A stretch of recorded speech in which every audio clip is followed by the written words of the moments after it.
ሰላም ጤና ይስጥልን ተመልካቾቻችን ከአንከር ሚዲያ ዝግጅት ክፍል ያክብሩ ሰላምታችን እናቀርባለን። ዜናዎችን ይዤ መጥቻለሁ። መሳይ መኮንን ነኝ።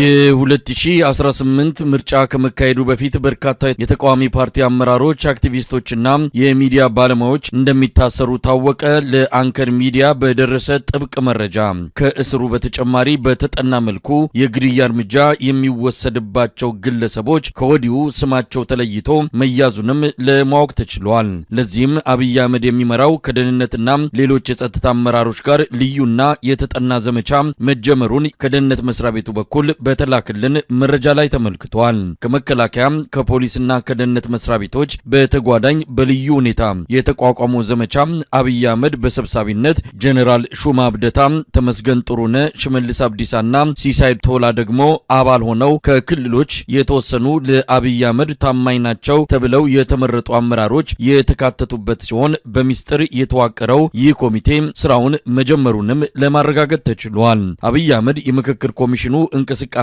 ቀጣዩ ሀገር አቀፍ ምርጫ ብልጽግና በቀጣይ 30 ዓመት በኢትዮጵያ ውስጥ ለሚኖረው ወሳኝነት ቁልፍ ሚና እንዲጫወት ተደርጎ እየተሰራ በመሆኑ እንደ መንግስት ተረባርበን ተፈጻሚነቱን እውን ማድረግ ይገባል በማለት ላቋቋመው የዘመቻ ኮሚቴ ማብራሪያና የሥራ መመሪያ መስጠቱም ተመልክቷል። በዚሁ በሚስጥር በሚካሄደውና ጠላትን በማንኛውም መንገድ የማስወገድ የሚል ተልዕኮ የተሰጠው ዘመቻ ዝርዝር እቅዶች እንዳሉትም ታውቋል።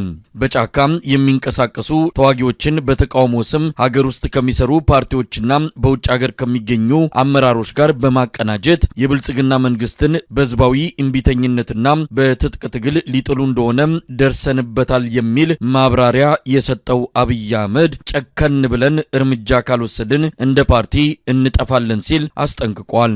የመጀመሪያው እርምጃ ከዲያስፖራና ከኤርትራ መንግስት ጋር በግልጽ የሚሆን በሚስጥር ይገናኛሉ ብሎ ብልጽግና የሚጠረጥራቸውን የፖለቲካ ፓርቲዎችና አመራሮች ፊት ለፊት ከሚገኙ አባላቶቻቸው ጋር በቁጥጥር ስር እንዲውሉ ማድረግና ክስ መስርቶ የምክክርና የምርጫ ወቅት እስኪያልፍ ማቆየት እንደሆነ የገለጸው አብይ አህመድ ስለዚህ እርምጃ ሲያብራራ ባለፈው ወቅት ከአማራ ብልጽግና አባላት ጋር በመተባበር አቶ በረከት ስምኦንን ክስ መስርተን ወደ ዘብጥያ ማውረዳችን ከትግራይና ከአማራ ወገን ሊደረግብን የነበረውን መቀናጀት ለመቁረጥና የህልውና ማስከበር ዘመቻውን በታቀደለት መንገድ ለማገባደድ አግዞናል። የ2013 ምርጫ ላይ ወደ ወህኒ ያወረድናቸው የፓርቲ አመራሮችም ምን ያክል እቅዳችንን ለማስፈጸም እንደረዱን ማስታወሱ ጠቃሚ ይመስለኛል በማለት ነበረ።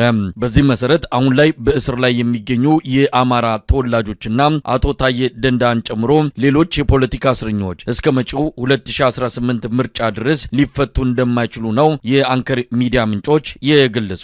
በዚህ ምስጢራዊ ተልዕኮ በተሰጠው የአብይ አህመድ ስውር ዘመቻ ሊወሰድ የታቀደው ሌላው እርምጃ የሃይማኖት አባቶች፣ ባለሀብቶች፣ ምሁራን፣ ተጽዕኖ ፈጣሪ ወጣቶችና የጥበብ ሰዎች እንዲሁም ህዝበኝነት የሚያጠቃቸው የብልጽግና አባላት በመዋቅሩ መሰረት እስከ ታችኛው የቀበሌ አስተዳደር ድረስ በማጥናትና በመሰለል እንቅፋት የሆኑትን ሰዎች የሚመለከታቸውን የክስ አይነት መስርቶ ወደ እስር ቤት እንዲወርዱና መዋቅሩን ከውስጥ ጭምር ማጽዳት እንደሚገባ በዝርዝር እቅዱ ላይ ተመላክቷል። ከሀገር ቢወጡ በመንግስት ላይ የመረጃና የፕሮፓጋንዳ ኪሳራ የሚያመጡ የዓለም አቀፍ ተቋማትና ዲፕሎማሲያዊ መድረኮች ላይ ጫና ሊያደርሱ የሚችሉ ዜጎችም እስከ ምርጫው ድረስ ከሀገር እንዳይወጡ ማድረግና በጥብቅ መከታተል የሚስጥራዊው የዘመቻ ኮሚቴ ተልዕኮ መሆኑን በደረሰን መረጃ ላይ ተገልጿል።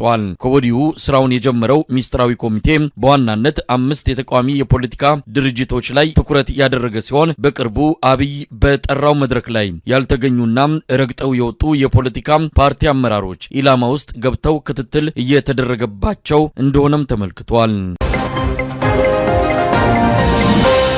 የአሜሪካን ኤምባሲ በኢትዮጵያ ለሚገኙ ዜጎቹ ማሳሰቢያ አስተላለፈ። ማሳሰቢያው በአዲስ አበባ በማንኛውም ጊዜና ሰዓት ብጥብጥ ወይም ግርግር ሊኖር ስለሚችል ዜጎች ራሳቸውንና ቤተሰባቸውን እንዲጠብቁ የሚያሳስብ መግለጫ ነው። መግለጫው በትክክል አዲስ አበባ ይሁን ሌላ ቦታ ባይገልጽም በከተማው ሊፈጠር የሚችልን ማንኛውንም አይነት ግርግር ዜጎች ነቅተው እንዲጠብቁ ነው የአሜሪካን ኤምባሲ ዛሬ ባስተላለፈው መግለጫ ላይ ያሳወቀው። የታወቀው። በዚህ ላይ የአብይ አህመድ አገዛዝ ምላሽ አልሰጠም። ጉዳዩን በተመለከተ ከዘውትር ተሳታፊያችን ጋር አጭር ቆይታ እናደርጋለን። ይህንን መረጃ እንዴት ተመለከትከው? ኢትዮጵያ ሰላም ናት፣ በተለይ አዲስ አበባ ከምንም በላይ ሰላም ናት የሚል አቋም ያለውና ይህንንም በየሚዲያው ላይ የሚያስተጋባው የአብይ አህመድ አገዛዝ ከአሜሪካን ኤምባሲ በዚህ ደረጃ በማንኛውም ሰዓትና በማንኛውም ጊዜ ግርግር ይፈጠራል፣ ዜጎች ተጠንቀቁ የሚል ማሳሰቢያ መውጣቱ ለአብይ አህመድ አስተዳደር ጥሩ ዜና አይደለም።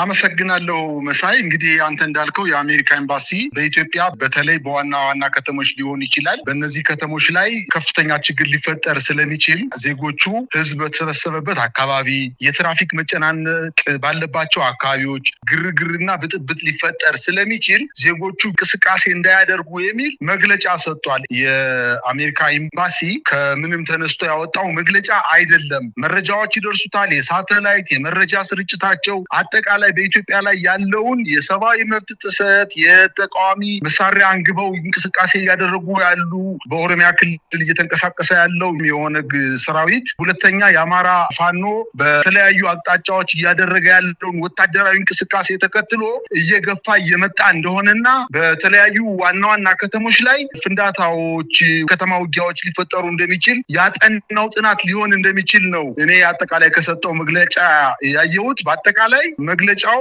የኢትዮጵያ መንግስትን በእውነት ከሚሰጣቸው መግለጫዎች ኢትዮጵያ በፍጹም ከምንጊዜውም በላይ ሰላም ናት፣ አሁን ወደ ልማት ተሸጋግረናል፣ ልማታችን ደግሞ የኮሪደር ልማት ነው፣ የኮሪደር ልማት በሰላም እየተካሄደ ነው ብሎ በኢትዮጵያውያን ላይ እየቀለደ ላለው መንግስት የሚያሳፍር አንገት የሚያስደፋ መግለጫ ነው የአሜሪካ ኤምባሲ ያወጣው። መሳይ ቀደም ሲል እንዳልከውም ከምንም ተነስቶ አይደለም የአሜሪካ መንግስት እንዲህ አይነት ውሳኔ ላይ የደረሰው። በአጠቃላይ መግለጫው ሰላም የለም የሚል ነው። በማንኛውም ሰዓት በማንኛውም ጊዜ ሊፈነዳ ይችላል የሚለው ደግሞ የታመቀ የህዝብ ብሶት እንዳለ ምን ሊሆን እንደሚችል መገመት እንደማይቻልም የሚያመላክት ነው። እንግዲህ ህዝቡ በኑሮ ውድነት በአጠቃላይ መንግስታዊ ጭቆና የአገዛዙ ጭቆና የበረታበት ሁኔታ ላይ ያለነውና ከዛ በመነሳት ነገሮች ጥሩ አዝማሚያ ሊይዙ እንደማይችሉ በተለያዩ የደህንነት መረጃዎቻቸው የደህንነት ምርመራዎቻቸው ያረጋግጡም እንደሚሆን መገመት ይቻላል። አዲስ አበባ ከትላንት በስቲያ ነው አብይ አህመድ የኮሪደር ልማቱን በካዛንቺስ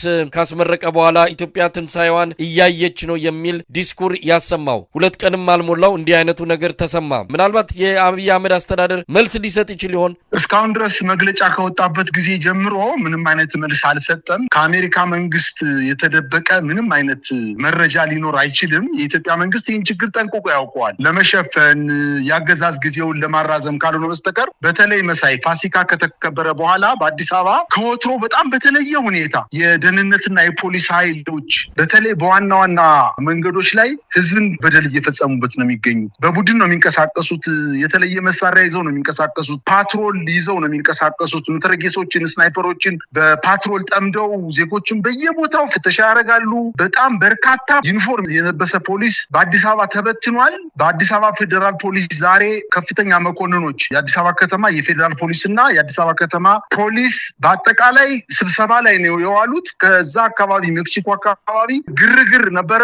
ዜጎቹ በአስፓልቱ እንዳያቋርጡ ክልከላ ይደረግባቸው ነበር። በአጠቃላይ መንግስት በጣም ሰግቷል። ምናልባትም የአሜሪካ ኤምባሲ ያወጣው መግለጫ ዝም ማለቱ አሁንም ችግሩ እንዳለ ያመነ ሊሆን ስለሚችል ምናልባት አሜሪካ በዜጎቿ በጣም ከፍተኛ ጥንቃቄ እንደምታረግ ስለሚታወቅ ይሄ ለዜጎቹ ምንም ግድ የሌለው መንግስት ግን በየቦታው ፍንዳታዎች፣ ተኩሶች፣ የከተማ ውጊያዎች ሊፈጸሙ ስለሚችሉ የአዲስ አበባ ከተማ ህዝብም ይሁን የሌሎች የክልል ከተማ ነዋሪዎች ከፍተኛ ጥንቃቄ እንዲያደርጉ ይህን አጋጣሚ ተጠቅሞ ለምሳሌ አዲስ አበባ ከተማ ላይ ግርግርና ተኩስ ቢከፈት ቦምቦች ቢፈነዱ በጣም የተበሳጨ በቀለኛ ሰራዊት ተከማችቶ የሚኖርባቸው ከተሞች በመሆናቸው ህዝቡን በሩምታ ለመፍጀት ዝግጅት ያደረገ ነው የሚመስለኝ። በአጠቃላይ ግን ህዝቡ ከፍተኛ ጥንቃቄ እንዲያደርግ ከወዲሁ ደግሞ ማሳሰብ ፈልጋለሁ መሳይ።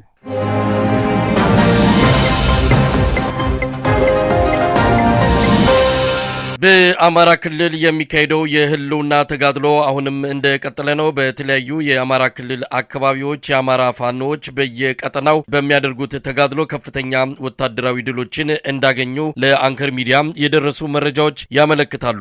የአድማ በታኝ አዛዥ በቁጥጥር ስር የዋለበት ከፍተኛ ቁጥር ያለው የአብይ አህመድ ወታደሮች የተማረኩበት እንደዚሁም ቁልፍ የሆኑ ወታደራዊ ቦታዎችም በፋኖች እጅ የገቡበት ወታደራዊ ተጋድሎች መከናወናቸውን ነው ለአንከር ሚዲያ በደረሰው መረጃ ላይ የተመለከተው። ዝርዝሩን በተመለከተ የዘውትር ተሳታፊያችን በእጁ የሚገኙን መረጃዎች ያካፍለናል። እንግዲህ ትናንትናና ዛሬ የአማራ ፋኖ በአራቱም ግዛቶቹ ከአብይ አህመድ ጥምር ጦር ጋር ከባባድ የተባሉ ውጊያዎችን ሲያደርጉ ነው የዋሉት። በተለይ የአማራ ፋኖ አንድነት በጎንደር፣ በሰሜን ጎንደር ጣና ገላውዲዮስ ክፍለ ጦር እንዲሁም በእስቴ ቀጠና ቆማ ፋሲለደስ አካባቢ ዛሬ ከንጋቱ 12 ሰዓት ጀምሮ ከባድ ውጊያ እየተደረገ ነው። በተለይ ከሶስት አቅጣጫ ወደ እስቴ ከተማ የተንቀሳቀሰው የአገዛዙ ጥምር ጦር በእስቴ ዳንሳ ክፍለ ጦር ከፍተኛ የሆነ የመልሶ ማጥቃት ደርሶበት ያሰበውን ሳይሳካ ወደ መጣበት ተመልሶ እንዲሄድ አድርገውታል። እንዲሁም ከትናንትና ጀምሮ በአርማጭሆ በተለይ ደረቅ አምቦ፣ ጭልጊና ጉቦ በተባሉ ቦታዎች ላይ በተደረገ ውጊያዎች 500 ጦር ነው ይዞ የሄደው መሳይ። ከ500 ጦር መካከል ወይም ጥምር ጦር መካከል 100 የመከላከያ ሰራዊት አባላት ተደምስሶ ከ40 በላይ በእጃቸው በምርኮ የገባ መሆኑና ሌሎችም ቁስለኞችንም ጭኖ በአምቡላንስ ወደ ጎንደር ከተማ እንደሸሸና ወደ ጎንደር ሆስፒታል አስገብቶ ሕክምና እየተሰጣቸው እንደሆነ ነው የደረሰኝ መረጃ የሚያመለክተው። በተለይ በዚህ በአርማጭሆ ቀጠና በጣም በብዙ አቅጣጫ እንቅስቃሴ ቢያደርግም እስከዛሬ ድረስ የአርማጭሆ ጀግኖች ምከታ እያደረጉ እየመለሱት ነው የሚገኙ። እንዲሁም የአማራ ፋኖ በጎጃም 4ኛ ጃዊ መተከል ክፍለ ጦር የአገዛዙ ጦር ከጃዊ ከተማ ተነስቶ ትንሳኤ በዓልን ምክንያት በማድረግ ፋኖች በዛ አካባቢ እረፍት አድርገው የአካባቢ ማህበረሰብ በዓሉን ይዋል እና ከዛ በኋላ ማጥቃታችን የመልሶ ማጥቃታችን እናደርጋለን ብለው ባሉበት ሰዓት ከጃዊ ከተማ ተነስቶ በአቅራቢያ የምትገኝ ጃይማላ የምትባል ከተማ አለች። ያቺን የጃይማላ ከተማን እንዲሁ በድንገት መጥቶ ከተማዋን ተቆጣጥሮ ይዟት ነበር። ነገር ግን የፋኖ ኃይሎች ስልታዊ በሆነ ወደ ከተማዋ ካስገቡ በኋላ በከተማዋ ዳርና ዳር ምሽግ ቆፍረው በተቀመጡበት ሰዓት ባልታሰበ ሰዓት ጥቃት ሰንዝረው ከ60 በላይ የመከላከያ ሰራዊቱን ደምስሰው ከ30 በላይ ቁስለው ሌሎችንም እንዲሁ ተበትኖ ከተማዋን እንዲለቅ ካደረጉ በኋላ መመታታቸውን የሰማው የመከላከያ ማዘዣ ጣቢያ የድሮን ጥቃት እዛ አካባቢ በመፈጸም በንጹሃን ላይ ጉዳት አድርሷል። በፋኖ ላይ ምንም አይነት ጉዳት ያልደረሰ መሆኑንም እንዲሁ ለማወቅ ችለናል። ሌላው እንግዲህ ዳና ማርያም የምትባል በባህር ዳር ዙሪያ ከተማ የምትገኝ አንዲት ከተማ አለች። በዛች ከተማ ላይ ፋኖዎችን ለመደምሰስ አስቦ በሶስት አቅጣጫ ከፍተኛ ቁጥር ያለው ኃይሉን በመያዝ ከጭንባ ከመሸንቲና ከአምባርጌ ወደ ዳና ማርያም የሄደው የጠላት ጦር ከበባ ውስጥ ለማስገባት ሙከራ ለማድረግ የተንቀሳቀሰ ቢሆንም ራሱ ከበባ ውስጥ ገብቶ በተለይ 2ኛ ተፈራ ዳምጤ ክፍለ ጦር ባደረገው የመልሶ ማጥቃትና የከበባ ውጊያ 17 የሚኒሻ የአድማ ብተናና የመከላከያ ሰራዊት አባላቶችን አስመትቶ በርካቶችን ደግሞ ቁስለኛ በማድረግ ከተማዋን መቆጣጠር ሳይችል ወደ መጣበት ወደ መሸንቲ ጭንባና አምባርጌ ተመልሶ ለመሄድ ተገዷል። እንዲሁም በሌላ ዜና ሰሜን ወሎ ዞን የብልጽግና ቅርንጫፍ ጽሕፈት ቤት ኃላፊ የፖለቲካ ዘርፍ ኃላፊ የሆኑት በድንገተኛ የመኪና አደጋ ህይወታቸው አልፏል። ይሄ እንግዲህ እንቅስቃሴ ሲያደርጉ የነበሩት እዛ አካባቢ ያለውን ጥምር ጦር እያስተባበሩ ወደ ተለያዩ የፋኖ ቀጠናዎች ውጊያ ለማድረግ ስምሪት በሚሰጡበት ሰዓት እንቅስቃሴ በሚያደርጉበት ሰዓት የመኪና አደጋ ደርሶባቸው ህይወታቸው እንዳለፈ የደረሰኝ መረጃ አመላክቷል። እንዲሁም በሰሜን ሸዋ ጁር ወይራምባ ቀበሌ በተፈጸመ የድሮን ጥቃት ከ20 በላይ ሰላማዊ ሰዎች ተገድለዋል። እንዲሁም ደጀን አካባቢ ዛሬ አሁን አንተና እኔ እየተነጋገርን ባለንበት ሰዓት ከሰዓት በኋላ ከባድ ውጊያ እየተደረገ ነው። የመከላከያ ሰራዊቱ በደጀን አቅራቢያ ያሉ ፋኖዎችን ለማጥቃት እንቅስቃሴ አድርጎ ነገር ግን ጦሩን አስመትቶ ቁስለኛውን ተሸክሞ ወደ መጣበት ወደ ደጀን ከተማ